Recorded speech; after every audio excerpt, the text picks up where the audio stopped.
क्यों काहू को बावरो अपनो दुख बताए। गांठ बांध लो, अपनी पीड़ा अपने हृदय की हमारे हृदयेश्वर प्रभु जानते हैं।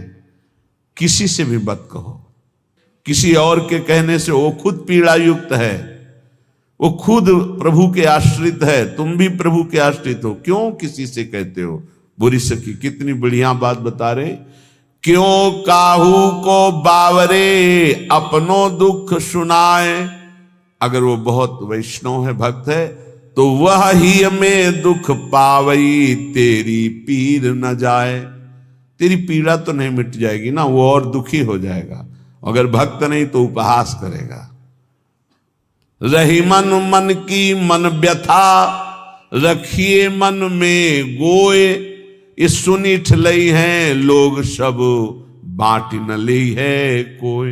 इसलिए अंदर की बात अंदर ही रख के केवल प्रभु, केवल प्रभु। रे मूरख क्यों चतुर बने अरुझत बारंबार।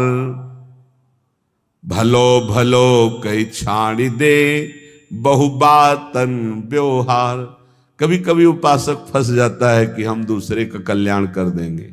अरे मूर्ख मत बन, बहुत प्रवीण है। अरे सब में प्रभु विराजमान है, चर्चा भी करनी है तो प्रभु के सुख के लिए, परमानंदमयी प्रभु के यश गान के लिए। स्वांता सुखाए तुलसी रघुनाथ गाथा, स्वांता सुखाए। हमें भगवान ने यश गाने का अवसर दिया है, हम दूसरे का कल्याण कर दें इतनी सामर्थ्य नहीं। कह रहे हैं रे मूर्ख, ए मूर्खता मत करना। क्यों चतुर बने अरुझत बारंबार। इतनी बार समझाया, इसको समझ में नहीं आता, ऐसा वैसा, ये बहुत दुष्ट है, नीच है। भूल गए कि सामने शिष्य का नाटक करने वाला सिर्फ भगवान ही है, दूसरा कोई नहीं है। सबके अंतःकरण में घट घट व्यापी परमात्मा ही बैठा हुआ है। अय उपासक, भलो भलो कही छाड़ी दे बहुबातन व्यवहार। ये चार लोग तुम्हें बहुत अच्छा कहें, ये व्यवहार में मत उतरो, व्यवहार छोड़ दो। हठ करी पक्ष न रोपिए, नहीं करिए उपदेश, सब सो नम नीचे रहो। ये बहुत बड़ी बात है। अपना कहीं भी किसी भी तरह का अभिमान जागृत न हो, सब सो नम नीचे रहो। छाणी बलपन लेस, कोई अपने अंदर बड़प्पन लेस मात्र भी नहीं। अगर कोई अपना पक्ष विजयी हो रहा है कि हम जीत गए इनसे ज्ञान, मौन हो जाओ। हारे को हरि नाम, चुपचाप नाम जप करो, अपना पक्ष रोपिए मत। सब में प्रभु विराजमान है। सब सो नम नीचे रहो, छाणी बड़प्पन लेस। सब ज्ञानी सब ही चतुर, उर्पे रख हित चंद। काहे करे सो सब भली, तू न बोल मति मंद। अय उपासक, यदि भगवत प्रेम प्राप्त करना चाहता है तो ऐसा मान सब ज्ञानी सब चतुर हैं, सबको भगवान प्रेरित करते हैं। जो जैसे चल रहा है बढ़िया है, किसी की निंदा नहीं, किसी का अपमान नहीं, किसी का दोष दर्शन नहीं। तू बोल मत, किसी की निंदा मत कर, धैर्य पूर्वक केवल अपने भजन में रहे, फिर तेरे अंदर प्रेम प्रकाशित होगा। कठिन पीर है प्रेम की, बिरला जाने ताहि। और जे जाने ते कहे नहीं, सहे सराही सराही। प्रेम ये जानने में आने वाला विषय नहीं, इसीलिए कभी प्रेमी कोई अनुभव नहीं होता कि मैं प्रेमी हूं, मेरे में प्रेम बढ़ रहा है। अगर ऐसा अनुभव तो अहंकार बढ़ रहा है, प्रेम नहीं। कभी ज्ञानी को यह ज्ञान नहीं होता कि मैं परम ज्ञानी हूं, मैं पूर्ण बोधवान हूं, कभी नहीं होता। और मैं अज्ञानी हूं, मुझे बोध नहीं, ऐसा भी नहीं होता। ना वो ये बोल सकता है कि मुझे पूर्ण बोध हो चुका है, क्योंकि ये किसको बोध हो रहा है? अहंकार को।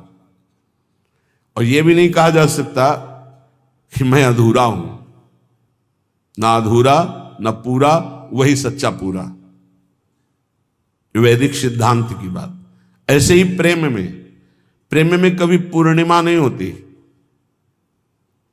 प्रेम सदा बढ़िबो करे प्रतिक्षण वर्धमानम, ज्यों शशि कला सुबेश। शशि माने चंद्रमा जैसे कि अपनी कलाओं से बढ़ता रहता है। पर या में पूनो नहीं ताते कबहू न शेष। इसमें कभी पूर्णिमा नहीं होती प्रेम में, ये बढ़ता ही चला जाता है। अब प्रेमी को ये अनुभव नहीं होता कि मेरे में प्रेम है। अगर अनुभव होता है तो अभी अहंकार शेष है, वो अत्यंत दैन्य रहता है, उसको अपने अंदर प्रेम की कमी दिखाई देती है, वो रोता है प्रेम के लिए। जब उपासक अपने आराध्य देव के निरंतर चिंतन में चित्त को डुबोता है, संसार से पूर्ण रूप से उदासीन हो जाता है, तब उसके अंदर की विशुद्ध प्रेम वृत्ति, ममतामयी वृत्ति अपने आराध्य देव में लगती, तभी ये दिव्यता अध्यात्म की उसमें जागृत होती है।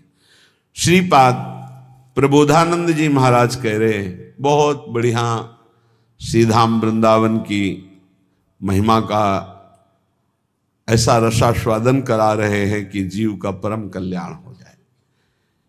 दविष्ठे यस्तिष्ठे दति कृति निष्ठा कुविषये सकृत वृंदाट व्यास तृणकमपि वंदेत सुकृति सतत प्राणस्योच्छृंखल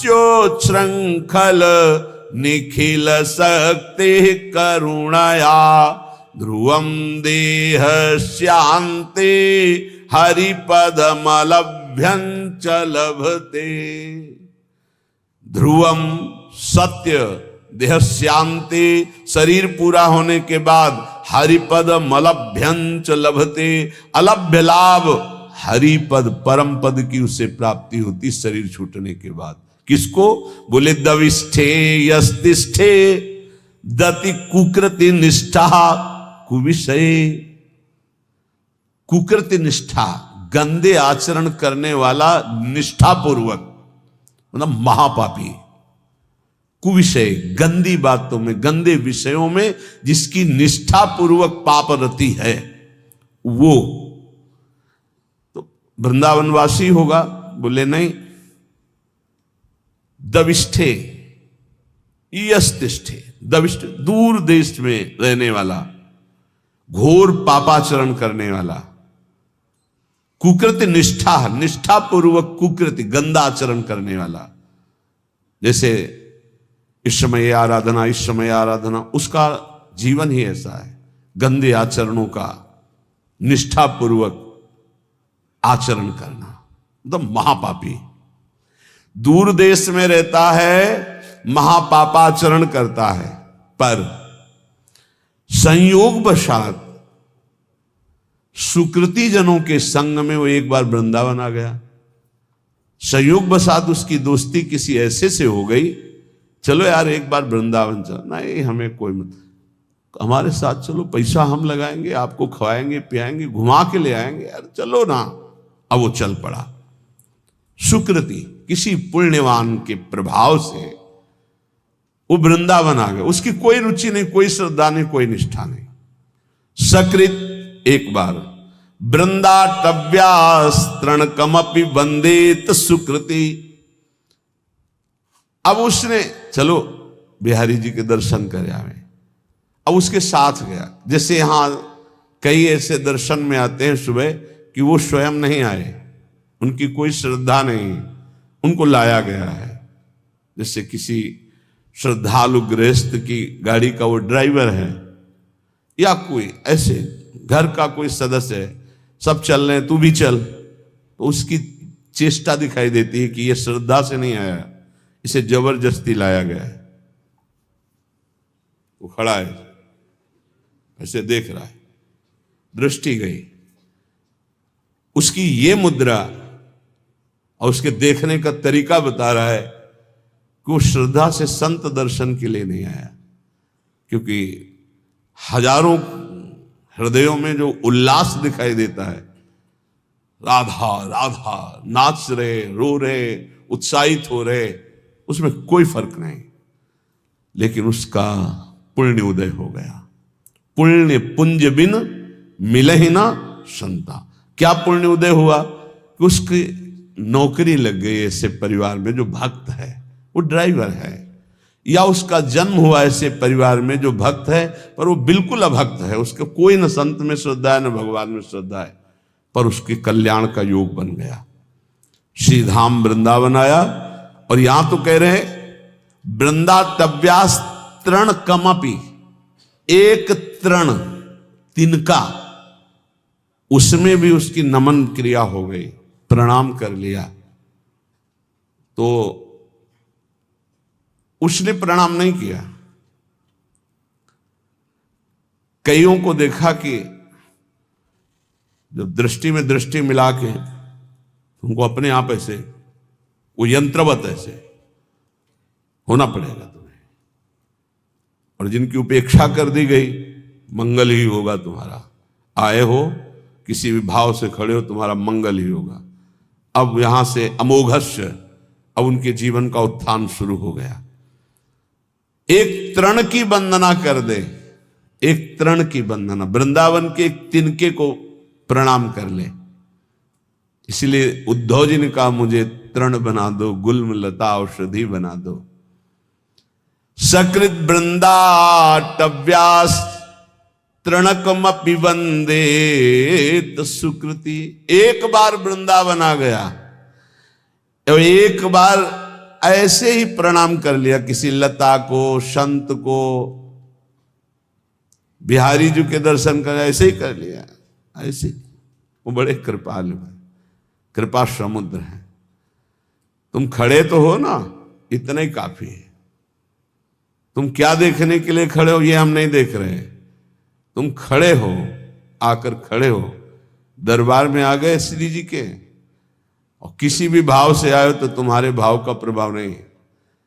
यहां सत्तारणीकृत स्वभाव उनके स्वभाव का, तुम्हारे भाव का नहीं। वृंदावन ही प्रभाव सुन अपनो ही गुण देत, अपना प्रभाव करेगा वृंदावन।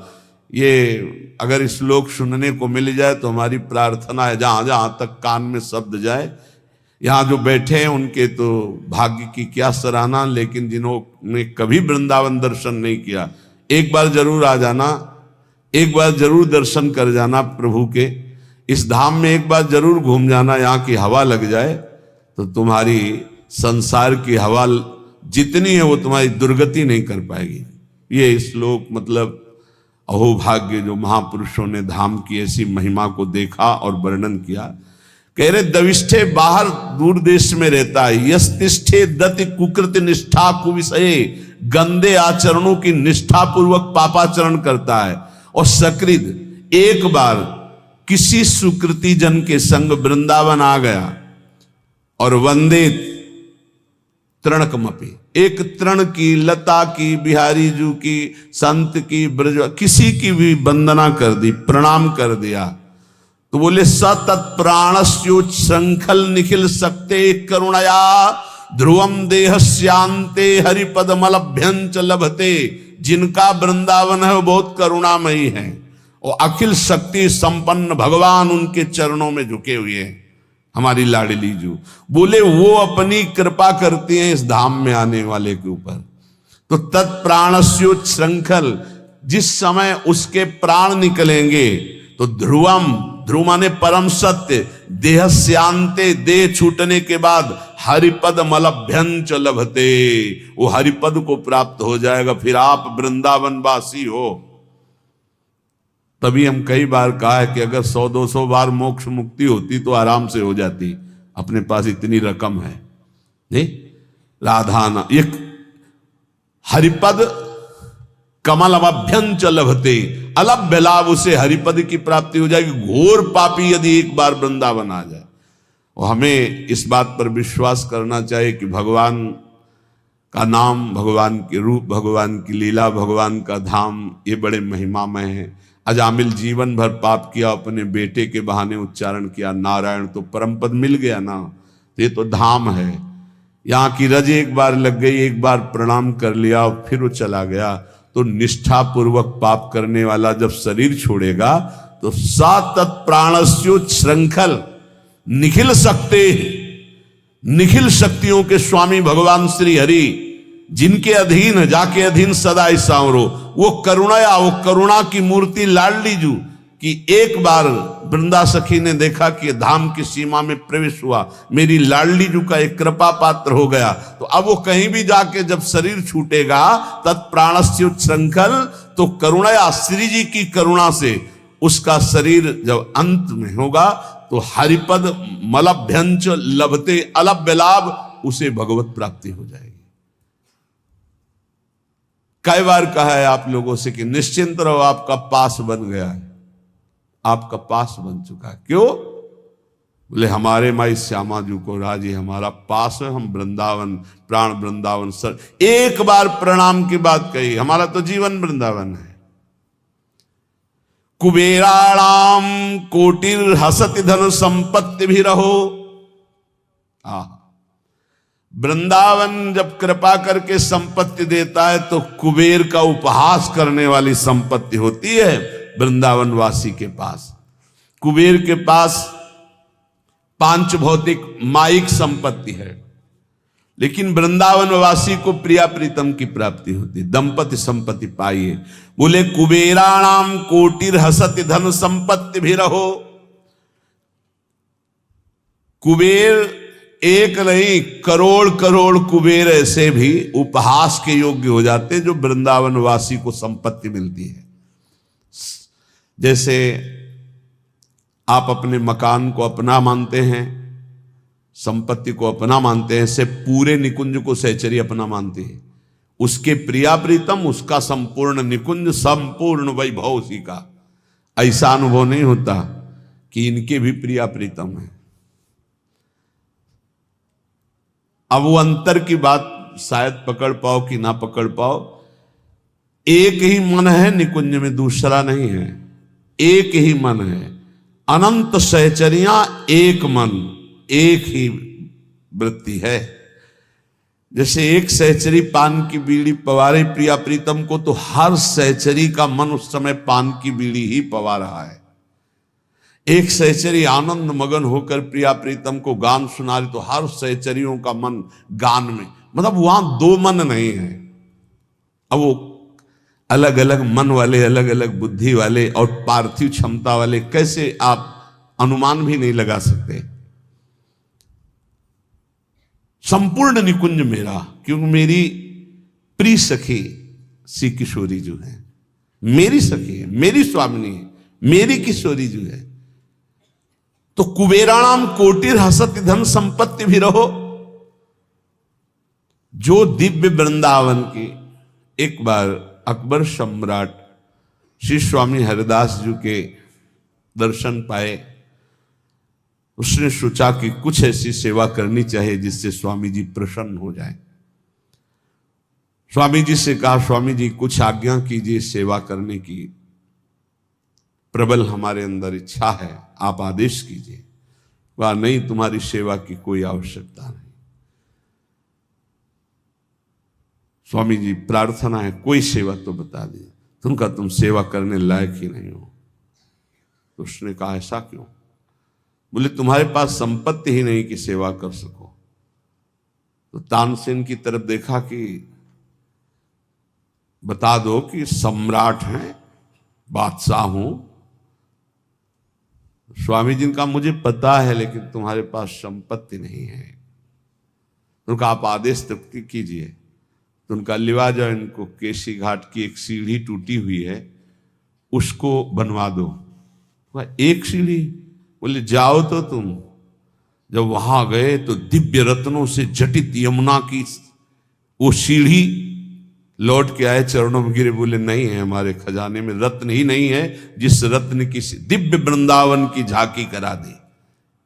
इसीलिए जो भक्त नामावली गान करते हैं तो भगवत रसिक जी ने इसीलिए उसको कि उसको सौभाग्य मिल गया स्वामी जी की कृपा से, स्वामी श्री हरिदास जी का दर्शन और उनकी कृपा से दिव्य वृंदावन की झांकी, क्योंकि ललिता जी के साक्षात स्वरूप हैं। कांप गया और लौट के आया कि स्वामी जी परम सत्य बात है, मैं सीढ़ी का कोना भी नहीं बना सकता, क्योंकि जिन रत्नों से सीढ़ी बनी हुई है वो रत्न ही नहीं हमारे पास। तो क्या कह रहे? कुबेराणाम कोटिर हसति धन संपत्ति भी रहो।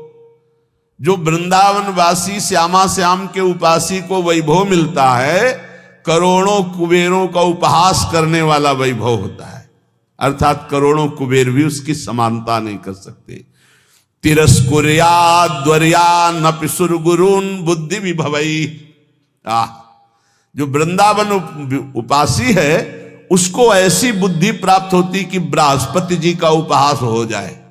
बृहस्पति जी की भी क्षमता नहीं। जो वृंदावन वासी की बुद्धि में प्रवीणता आती, क्या प्रवीणता आती? बृहस्पति जी देवगुरु हैं, लेकिन वो वहां से ये नहीं देख सकते कि प्रिया प्रीतम के मन में क्या चल रहा है। और वृंदावन वासी राधा उपासी मन मन की रुचि जानी नेह विधि अनुसरे। प्रिया प्रीतम के मन में क्या चल रहा है ये जानकर प्रिया प्रीतम की प्रेम पूर्वक सेवा करते हैं। मन मन की रुचि जानी, प्रिया प्रीतम के मन की रुचि जानकर। ये बृहस्पति जी में सामर्थ्य नहीं। प्रिया प्रीतम को कैसे सुख पहुंचाना है ये बृहस्पति जी की बुद्धि। संपूर्ण बृहस्पति जी का ज्ञान उद्धव जी को प्राप्त है। बृहस्पति जी गुरु हैं उद्धव जी के, लेकिन उद्धव जी जब वृंदावन में आए तो अपने को ज्ञानहीन पाया। गोपियों के समक्ष और चरणों में लौट गए, बोले अभी तक मुझे इसका परिचय ही नहीं था। तो जिसे बृहस्पति जी को भी परिचय नहीं है वो है वृंदावन प्रेम रस। यहां कह रहे श्रीपाद की जो वृंदावन के राधा चरणारविंद की उपासना करता है उसकी बुद्धि में जो बात आती है वो बृहस्पति जी की भी बुद्धि में नहीं। तिरस्कुर्याद्वर्या नपि सुरगुरुन बुद्धि विभवई। सुरगुरु बृहस्पति जी की बुद्धि का भी तिरस्कार करने वाला ज्ञान, अद्भुत प्रेम वृंदावन उपासक को प्राप्त होता है। अशोच्य स्त्री पुत्रादिभिर्षम ईड्यो हरिरसात् छुको प्रहलाद्यरति कृधि वृंदावन वने। श्री सुखदेव जी प्रहलाद आदि जिन प्रभु की रति को प्राप्त हुए, आश्चर्य की बात है, बड़े सोच की बात है कि लोग स्त्री पुत्र आदि में आसक्त होकर ऐसे मानव देह को भगवान की भक्ति प्रेम रस में ना डुबो करके व्यर्थ में नष्ट कर देते हैं। श्रीपाद का कहना है कि जहां ऐसा वैभव मिलता है, जहां ऐसी बुद्धि मिलती है, जहां का ये प्रभाव है कि एक बार आ जाए प्रणाम कर ले इस भूमि को तो उसको अंतिम समय परम कल्याण की प्राप्ति होती है। तो अपने परिवार के राग में फंसकर, मोह में फंसकर पापाचरण करते हुए जो जीवन व्यतीत करते हो तो ये व्यर्थ जीवन है। इसको सार्थक करने के लिए निरंतर नाम जपने का अभ्यास करो। कभी कभी वृंदावन आकर दर्शन कर जाओ। जो कर्म करते हो पापाचरण उसमें ना हो, वो कर्म भगवान को अर्पित करो। इसी जन्म में भगवत प्राप्ति हो जाएगी। संतों की वाणी। परम कृपालु संत जन समस्त शास्त्र और अपने हृदय के अनुभूत वचनों के द्वारा जीवों का परम कल्याण करते रहते हैं। श्री सनक सनंदन सनातन सनत कुमार में से श्री सनातन जी की वाणी। परम मुनि परमहंस श्री सनातन जी हर समय 5 वर्ष की अवस्था में रहते हैं और कोई वस्त्र नहीं धारण करते। दिगंबर, दिग माने दिशाएं, दिशाएं ही जिनकी अंबर है, अर्थात नग्न अवस्था में रहते हैं। ये वर्णन करते हैं कि एकादशी व्रत को हरितोष व्रत कहते हैं। भगवान की प्रसन्नता के लिए, हरिजू की प्रसन्नता के लिए एकादशी व्रत रहा जाता है। प्रायः समस्त वैष्णव जन रहते हैं। जो रसिक जन प्रियाजू के चरणों के अनन्य हैं उनका एक ही व्रत है, श्यामा श्याम की 8 पहर उपासना करते हुए अपनी मन वृत्ति को श्यामा श्याम में समर्पित करना।